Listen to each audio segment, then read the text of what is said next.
La abdicación de Carlos IV en favor de su hijo Fernando, el 19 de marzo de 1808, provocó una explosión de júbilo en España. En Madrid, el alborozo se mezcló con el odio largamente reprimido contra Manuel Godoy. Para el pueblo era el comienzo de una nueva era, inevitablemente favorable, porque estaría encabezada por su amado príncipe de Asturias. Los franceses no pensaban lo mismo. El 22 de marzo, el ejército del mariscal Murat acampó en las afueras de Madrid. Y un día después, hizo su entrada solemne en la capital por la puerta de Alcalá. Su presencia fue recibida con curiosidad no exenta de esperanzas. Todavía se creía que venían a respaldar la entronización de Fernando VII. Pero Napoleón Bonaparte ya había trazado otros planes que no necesariamente eran los mismos.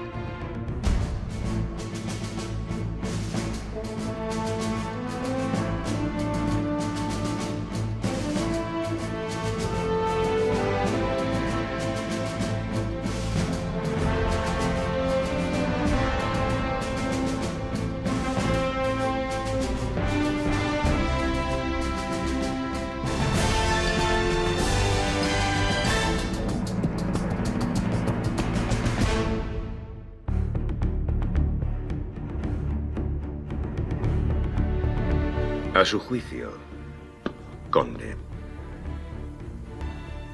¿cuál debe ser el destino de la monarquía española? Los españoles tienen un carácter noble y generoso, pero que tiende a la fiereza. No soportarán que se les trate como a nación conquistada. Reducidos a la desesperación, serían capaces de acciones temerarias. Tengo 100.000 soldados en España. ¿Acaso no le parece bastante? Desde la llegada de sus avanzadillas en octubre de 1807, los generales franceses no habían cesado de enviar mensajes optimistas a París sobre las posibilidades de una eventual ocupación pacífica de la península ibérica. Remarcaban el caos político-institucional en que se encontraba la corona española, la ausencia de fuerzas militares capaces de una reacción y la supuesta adhesión del pueblo a la figura del emperador. Murat, que aspiraba a ser designado rey de España, reafirmó con entusiasmo esa impresión. Napoleón obraría de acuerdo con esos informes y cometería un grave error. En principio, la recepción de las tropas francesas se hace con cortesía, pues porque eran aliados y porque se consideraba que iban a pasar por la capital de España, que estaban de paso. Es decir, esa era la situación y esa era la recepción en primera instancia. Pero en abril, nos consta que en abril del año 8, de 1808, los recelos son cada vez mayores, aumentan los recelos, la percepción del pueblo es cada vez más clara, del pueblo y de una parte del ejército. Hay una parte del ejército destinada en la guarnición de Madrid que tiene muy claro que aquella permanencia es excesiva. Hay por parte de Napoleón un total menosprecio y una ignorancia total de lo que son o lo que eran los españoles. Tiene frases muy duras, Afirma en su correspondencia otra vez, afirma que los españoles son como los árabes a los que combatió en Egipto. Y para él son cobardes. Fernando VII se apresuró a formar un nuevo gobierno desde Aranjuez. Su elenco de ministros no constituía una ruptura abierta con el antiguo régimen, sino un ajuste dentro del sistema absolutista. Miguel José de Azanza se ocupó de la cartera de Hacienda y Sebastián Pinuela de la de Gracia y Justicia. Pedro Ceballos siguió como ministro de Estado y Francisco Gil y Lemus fue ratificado en la Marina. Notorios enemigos de Manuel Godoy volvieron a escena. Juan Escoiquiz fue designado como consejero de Estado y condecorado con la Gran Cruz de Carlos III. El duque del Infantado fue nombrado presidente del Consejo de Castilla. Y también volvieron a la corte el duque de San Carlos, Gaspar de Jovellanos y Mariano Luis de Urquijo. Fernando VII había prometido perdonarle la vida a Godoy, y cumplió. El otrora poderoso ministro de Carlos IV fue confinado en el castillo de Villaviciosa a la espera del proceso que juzgaría sus actos de gobierno. Algunos de sus partidarios más importantes corrieron la misma suerte. Fueron encarcelados y sus bienes confiscados en forma inmediata. Pese a las circunstancias excepcionales que habían rodeado el cambio de monarca, España parecía encaminarse hacia la superación de la grave crisis institucional que había sufrido. Solo faltaba la aprobación de Napoleón, que nunca se produjo. Fernando VII, de una parte, bastante cegado tras los sucesos de Aranjuez, lo único que desea es que se le confirme como monarca.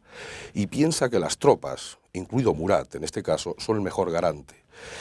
Fernando va en gran medida a chocar con la voluntad de Murat, que tiene sus ideas propias sobre el tema, y va a ser enviado inmediatamente a una conferencia con Napoleón, para que él, en un momento dado, le consagre como monarca.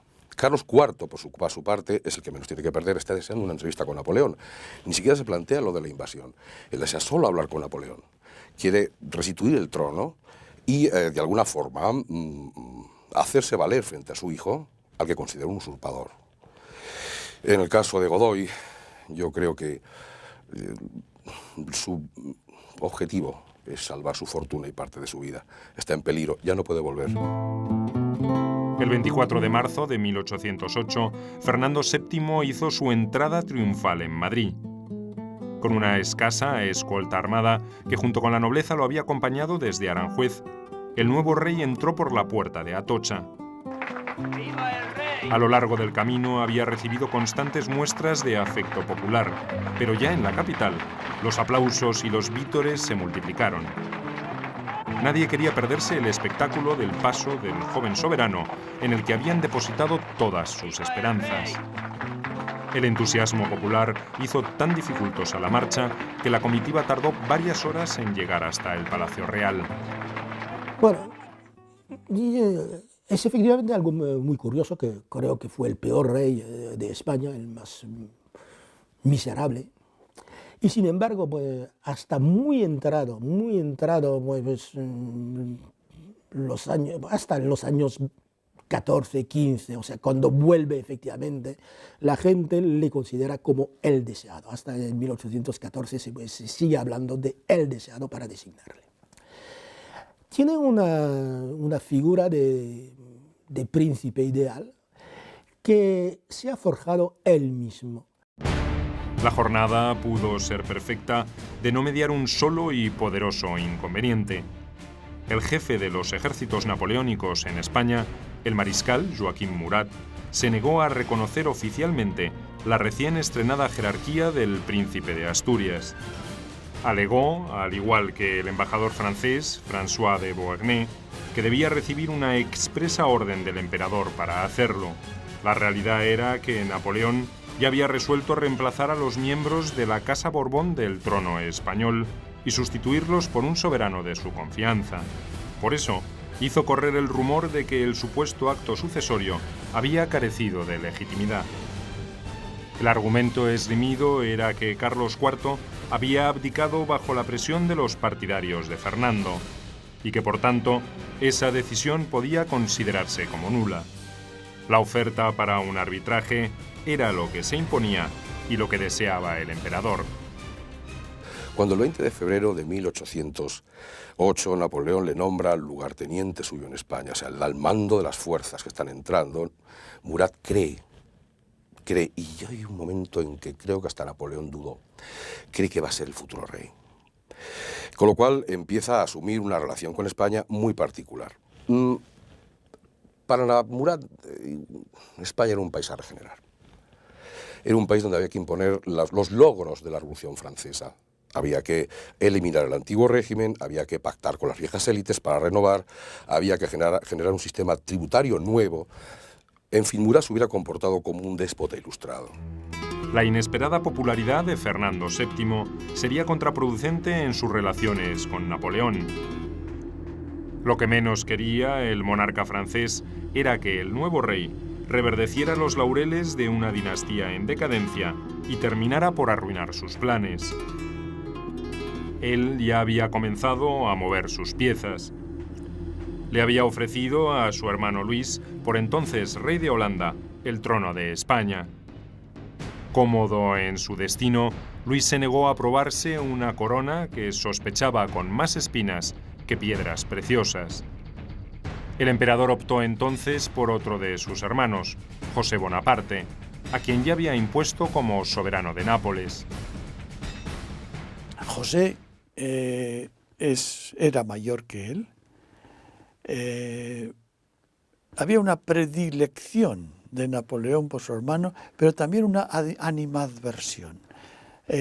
A José lo había mandado a ser rey de Nápoles, en esas combinaciones, y no lo hizo mal, pero lo quiere trasladar a España, obligándolo a su persona. Es el sistema que se ha llamado el de los hermanos. Napoleón coloca hermanos por todos los países que puede de Europa, creyendo que esos hermanos van a estar siempre obedientes y ninguno mejor que gente de su misma sangre para representarle. Como parte de sus primeras medidas de gobierno, Fernando VII escribió al emperador una carta donde aseguraba que tenía intenciones de estrechar aún más los lazos de amistad y cooperación con Francia. La respuesta le llegó por medio del mariscal Murat, al que Napoleón engañó por partida doble. Hasta último momento no dejó de alentar sus aspiraciones al trono español y al mismo tiempo le pidió que organizara su inminente visita a la península. Según las instrucciones recibidas, el mariscal debía proteger la integridad de Carlos IV y la de Manuel Godoy, además de mantener en suspenso el reconocimiento de Fernando hasta su llegada. El 7 de abril de 1808, en lugar del emperador, arribó a Madrid el general Juan María Renato de Savary, un enviado de su absoluta confianza. Su misión era en extremo delicada. Debía notificar en secreto a Murat que José Bonaparte sería el futuro rey de España y a su vez tenía que pedir su eventual apoyo para el traslado de la familia real fuera de Madrid. Savary era un hábil y destacado diplomático. No tardó en persuadir a Fernando sobre la buena voluntad del emperador y su deseo de superar los problemas que demoraban su reconocimiento. Le planteó la necesidad de un encuentro entre ambos que se produciría en los alrededores de la ciudad de Burgos. Napoleón no podía alejarse mucho más lejos de París y por eso proponía un punto intermedio. Entonces Fernando VII se va dejando acercar. Escóiquiz probablemente le aconseja mal, pero se va dejando acercar a la frontera, a pasar hasta Bayona, creyendo que allí se va a dirimir las cosas. Y allí lo que hacen los dos, el padre y el hijo, es abdicar la corona en la persona de Napoleón, que se la pasa a José I. ¿Y qué es lo que quiere Fernando? Bueno, Fernando es en ese momento se hunde, no tiene categoría ninguna. Lo que hace Fernando es aspirar a casarse con una persona, una mujer de la familia del emperador. Loloto Bonaparte, y lo que está pidiendo la gran cosa, que le casen. Es bochornoso, porque al mismo tiempo, en su nombre, la gente en España está muriendo. Pese a que algunos de sus consejeros lo consideraron inconveniente, Fernando VII aceptó abandonar Madrid, donde su poder aún no se había consolidado lo suficiente. Dejó a cargo de los asuntos del Estado a una junta presidida por su hermano Antonio e integrada por varios de sus ministros. Y el 10 de abril de 1808 partió rumbo a Burgos. Lo acompañaba una numerosa comitiva de notables del reino, además del general Savary. Cuando llegaron a la antigua ciudad castellana, recibieron la noticia de que Napoleón solicitaba que el encuentro se realizara en Vitoria, muy cerca de la frontera francesa. En la ciudad vasca tampoco encontraron rastros del emperador. Como el gran general que era, Napoleón había elegido la ciudad francesa de Bayona como campo de batalla. Fernando y su comitiva sospechaban alguna trampa y se negaron a seguir viaje. El gesto de resistencia duró muy poco. Napoleón escribió una carta donde, sin demasiadas sutilezas, le advertía que no habría reconocimiento oficial a su investidura real sin una reunión previa. Otra carta, destinada a Savary, lo hacía responsable de un plan alternativo. Marche a Bayona, general, y tráigame una carta del emperador reconociéndome como rey de España. Entonces no importará que crucemos la frontera. ¿Verdad, Escóiquiz? Si Fernando VII no iba a Bayona por las buenas, tenía que retenerlo en Vitoria y, eventualmente, forzarlo a cruzar la frontera. No fue necesario. Pese a las renovadas advertencias de sus asesores, Fernando resolvió seguir adelante. Fernando VII nunca fue un hombre valeroso y tiene miedo de perder lo que acaba de conseguir y tiene miedo incluso de que las consecuencias que podría tener una restauración de Carlos IV. Este es el problema. Entonces se va a dejar llevar hasta Bayona. Carlos IV va a ir de muy buen grado a Bayona y en Bayona se organiza una ceremonia, una cosa absolutamente increíble que revela hasta qué punto Napoleón había perdido el sentido de las formas. En la mañana del 20 de abril de 1808, el flamante rey de España cruzó el río Bidasoa y selló su destino. En Bayona, su hermano don Carlos y parte de la comitiva que se había adelantado para preparar su visita lo alertaron sobre los supuestos planes del emperador, pero ya era demasiado tarde para retroceder. El primer encuentro fue apenas protocolario en el Palacio de Marrac.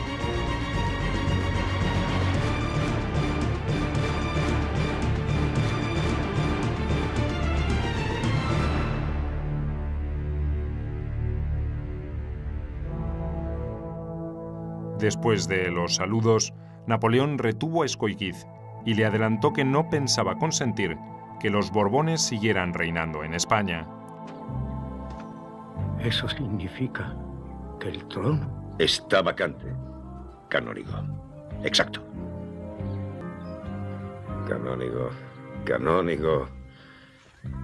Los intereses de mi casa y del imperio exigen que los Borbones dejen de reinar en España. A cambio, ofrecía a Fernando el reino de Etruria, en el norte de Italia. El emperador tenía en sus manos a la familia real y al valido Godoy, e iba a jugar con ellos de acuerdo a sus intereses. En Bayona se había cerrado la trampa de los Borbones. El 1 de mayo de 1808, Fernando VII se enfrentó con su padre, Carlos IV, y con su madre, María Luisa, en una amarga disputa poco digna de sus reales investiduras. Napoleón había instigado horas antes al viejo soberano para que exigiese a su hijo la devolución de la corona. Delante del emperador, Carlos IV fue mucho más allá. Lo acusó de haber intentado atentar contra su vida. Al día siguiente, llegó por escrito la contrapropuesta de Fernando. Aceptaba abdicar con una condición. Se convocaría a las Cortes en Madrid y ante esa asamblea formalizaría su decisión. El joven rey sabía de antemano que su recién estrenada popularidad le garantizaba un rechazo a cualquier intención de removerlo del trono. Las rencillas públicas que van a tener padre e hijo van a ser incluso hasta ridículas a veces. María Luisa tiene la misma idea que Carlos, recuperar el trono, que es el legítimo, frente a Napoleón, que Napoleón está en este caso le confirme a Carlos, sorpresa, ante el hecho de que Napoleón le dice que abdique, pero es que además es más radical con su hijo Fernando. María Luisa asume realmente que es un usurpador y que como tal ya lo intentó castigar después del asunto de la conjura del Escorial. Bien, ahora está absolutamente furiosa con él. Y gran parte de la tremenda algarabía a la que tiene que asistir Napoleón esos días procede precisamente de los tremendos exabruptos de María Luisa. Lo que siguió fue un ir y venir de cartas con acusaciones y reproches sin que ninguna de las partes obtuviera ningún progreso ostensible. Dueño absoluto de la situación, Napoleón parecía dispuesto a esperar pacientemente a que los contendientes se desgastaran en esa dura puja. Pero el 5 de mayo de 1808 cambió abruptamente de opinión. Habían llegado a Bayona las noticias sobre los graves sucesos ocurridos en Madrid el 2 de mayo, y se convenció de que no había más tiempo que perder. Convocó al padre y al hijo a una nueva reunión y llegó a amenazar a Fernando con la muerte si no renunciaba a su reino. Retiraos. Antes de que venciera el plazo que le había dado el emperador, Fernando VII hizo conocer su decisión de abdicar en favor de su padre.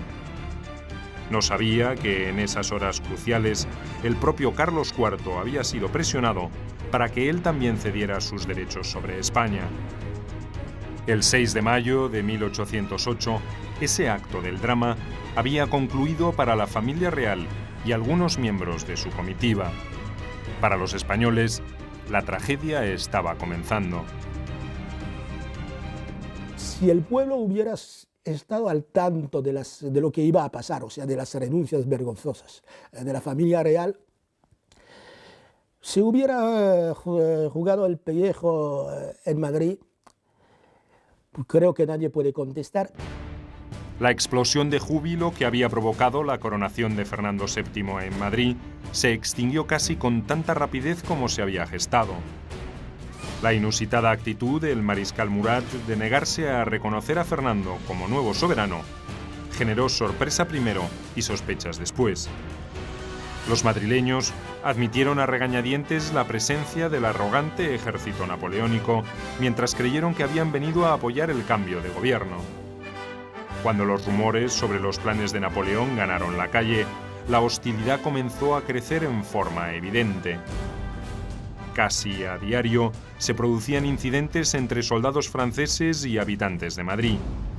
Algunos de esos episodios terminarían con la muerte de militares solitarios, apuñalados en una oscura calleja, o con enfrentamientos a balazos entre grupos antagónicos.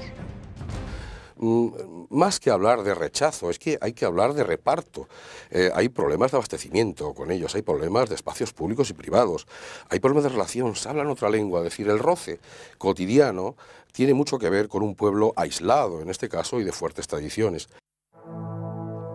El mal humor y las tensiones no eran solo provocadas por las supuestas maniobras de Napoleón contra Fernando VII.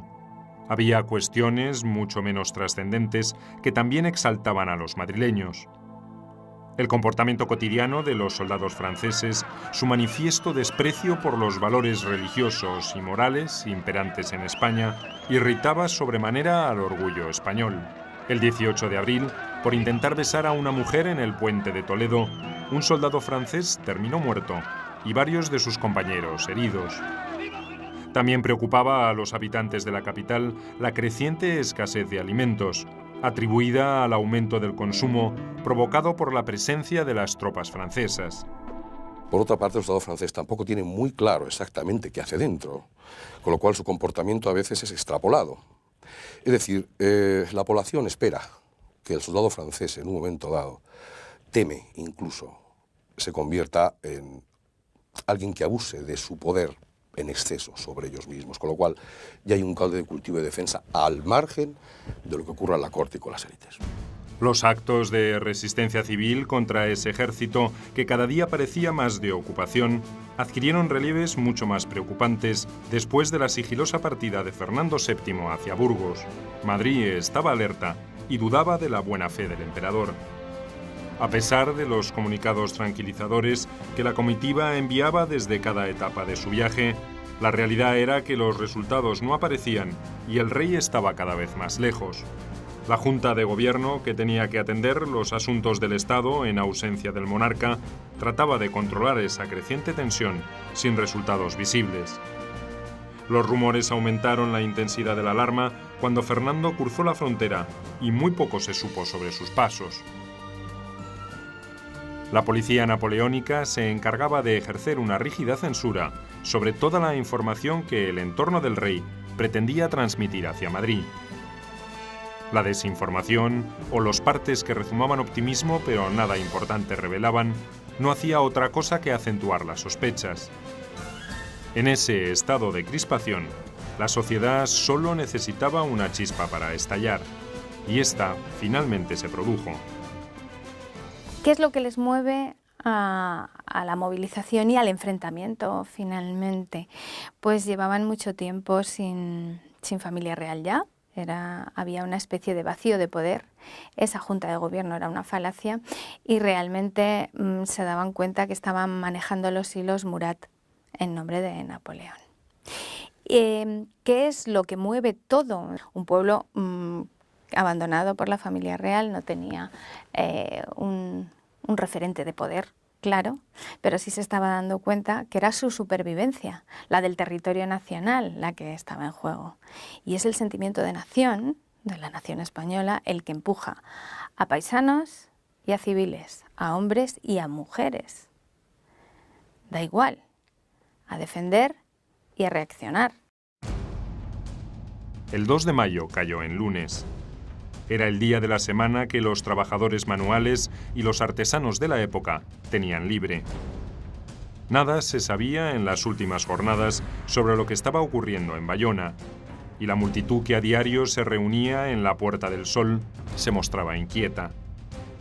El número de curiosos y de interesados por la suerte de Fernando VII había aumentado con la inactividad laboral. Había avidez por noticias frescas, pero los rumores seguían girando en torno al precipitado viaje hacia Bayona que días antes habían iniciado Carlos IV y su mujer María Luisa. También machacaban con la inesperada puesta en libertad de Manuel Godoy, enviado también rumbo a la ciudad pirenaica. Todos intuían que nada bueno parecía estar cocinándose allí. De pronto, un nuevo rumor electrizó a los suspicaces madrileños. Los franceses estaban preparando la partida de los dos únicos miembros de la familia real que aún quedaban en Madrid: Luisa, la ex reina de Etruria, y el infante Francisco de Paula. Desprotegidos por la ausencia de su rey, del que nada sabían, y por las maniobras cada vez más tortuosas de los franceses, los españoles no estaban dispuestos a seguir avalando pasivamente más engaños. Una muchedumbre comenzó a reunirse en torno al Palacio Real para impedir que los príncipes corrieran la misma suerte que sus hermanos. El mariscal Murat era consciente de que la situación se estaba deteriorando y de que el clima de agitación podría derivar en una asonada similar a la de Aranjuez. No pensaba tolerar semejante desborde. En los últimos días, había mandado desplegar alrededor de 30.000 hombres, cubriendo puntos claves de la ciudad. Podían converger sobre el centro de la capital ante el menor atisbo de desorden que podía producirse de un momento a otro. Después de un domingo denso, domingo 1 de mayo, muy movido en los mentideros, muy propicio para eso, el día 2 de mayo va a ser, como dicen algunos testigos presenciales y protagonistas de aquella jornada, un día eterno, un día largo, muy largo, que desde el amanecer ya hay movimientos por parte de los españoles y los franceses están expectantes, saben perfectamente que se van a producir esos movimientos y si no nos explicaría el inmenso despliegue de tropas que tienen por la capital de España, esperando y preparados para ver qué pasaba. Entonces, esa madrugada del 2 de mayo empiezan a entrar en Madrid grupos de paisanos, gente que vivía en los alrededores de Madrid, y se encaminan hacia la zona de Palacio. Frente al Palacio Real, la agitación crecía. El infante don Francisco tuvo que asomarse a un balcón en un vano intento por calmar los ánimos de los allí congregados. Ya todos sabían que se aguardaba la noche para llevarse a los príncipes con destino incierto. La aparición de dos oficiales franceses, aparentemente enviados por Murat para evaluar la situación, alteró aún más a los manifestantes. Los franceses fueron agredidos y a duras penas lograron escapar, protegidos por miembros de la Guardia Real y por un contingente de soldados napoleónicos. El incidente bien pudo concluir allí, pero por motivos nunca aclarados, una batería apostada en la plaza del Palacio abrió fuego contra la multitud. La reacción popular fue feroz e instantánea. Y a ver cómo por la mañana se están metiendo los carruajes al resto de la familia real. Ya han ido casi todos hacia Bayona. Falta fundamentalmente el chiquillo, uno de los pequeños, junto a varios miembros más, pero especialmente el infante don Francisco de Paula. Conmueve, motiva, digamos, a la población a la idea del secuestro, a la idea del secuestro violento, a la idea de que se nos lo llevan. Es la frase que ha quedado en la historia precisamente de ese día. En distintos barrios de Madrid, a menudo con armas improvisadas y con un heroísmo inusitado, los habitantes de la ciudad se lanzaron a las calles para atacar a los soldados franceses allí donde los encontraban. Grupos más decididos y mejor organizados asaltaron el parque de artillería y algunos cuarteles para proveerse de armas de fuego.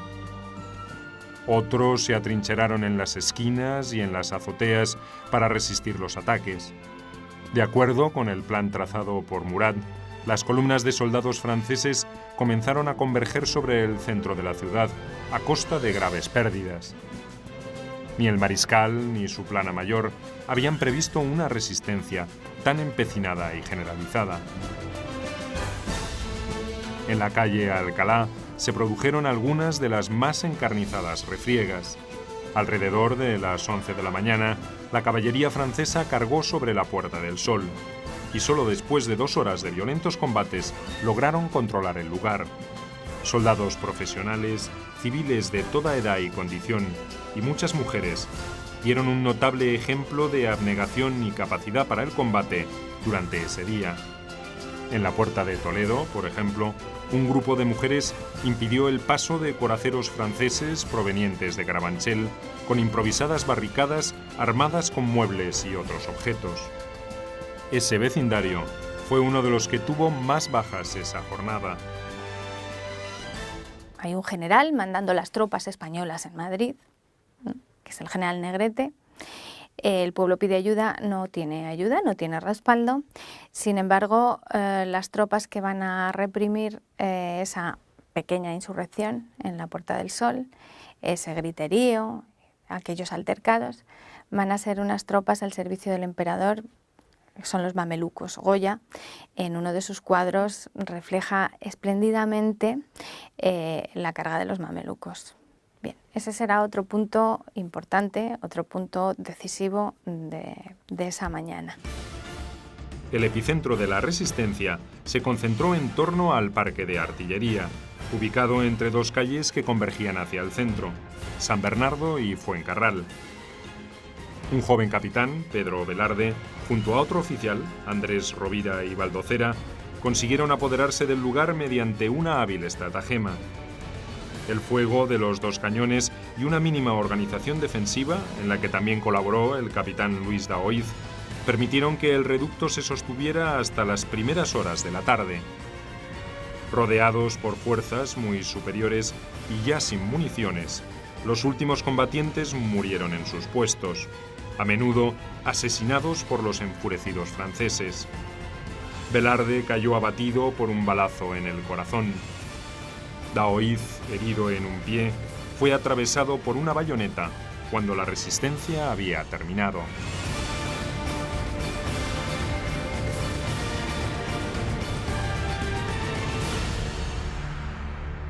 Cuando mueren los 2 capitanes, cuando muere Velarde y resulta herido mortalmente Daoiz, la resistencia prácticamente finaliza, se sigue combatiendo, pero el dominio es tan grande y sin unos jefes carismáticos como eran Daoiz y Velarde, a pesar de que estaba el teniente Ruiz, que también queda gravemente herido.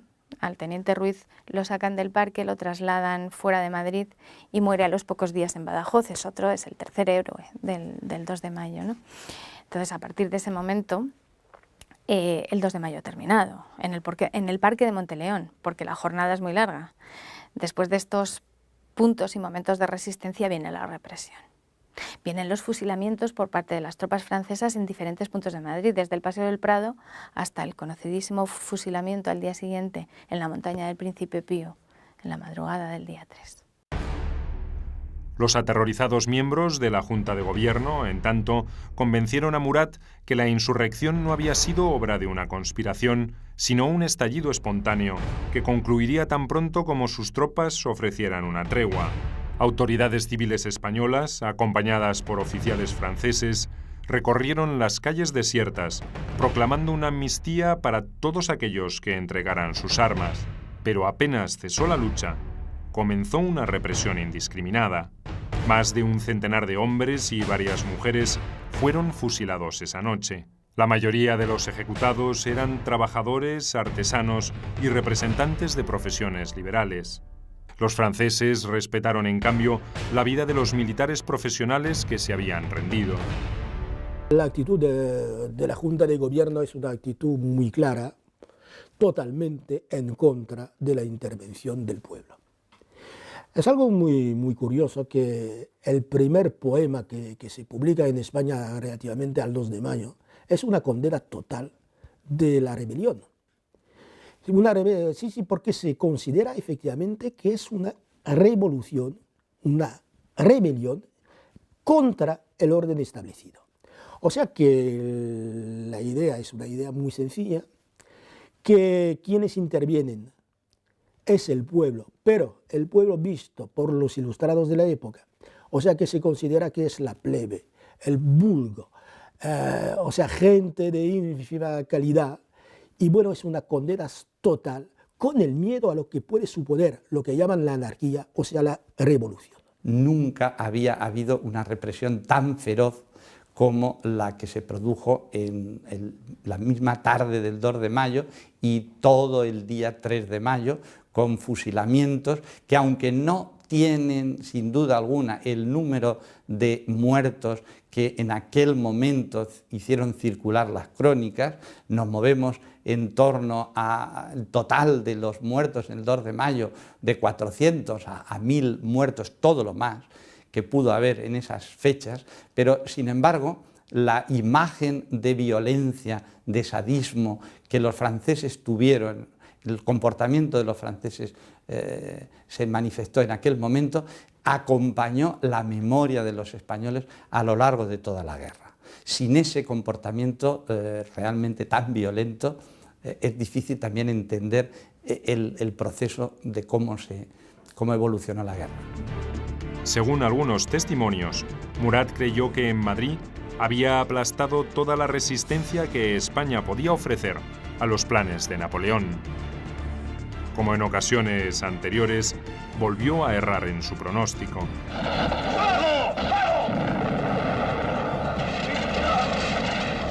Mientras combatían ferozmente contra los invasores, muchos madrileños daban vivas por Fernando VII. Era el rey que habían elegido y sobre el que habían depositado todas sus esperanzas de un futuro mejor. En ese histórico 2 de mayo, estaban defendiendo su derecho a ser gobernados por ese monarca. Fernando se había convertido de la noche a la mañana en la bandera de lucha de todos los españoles.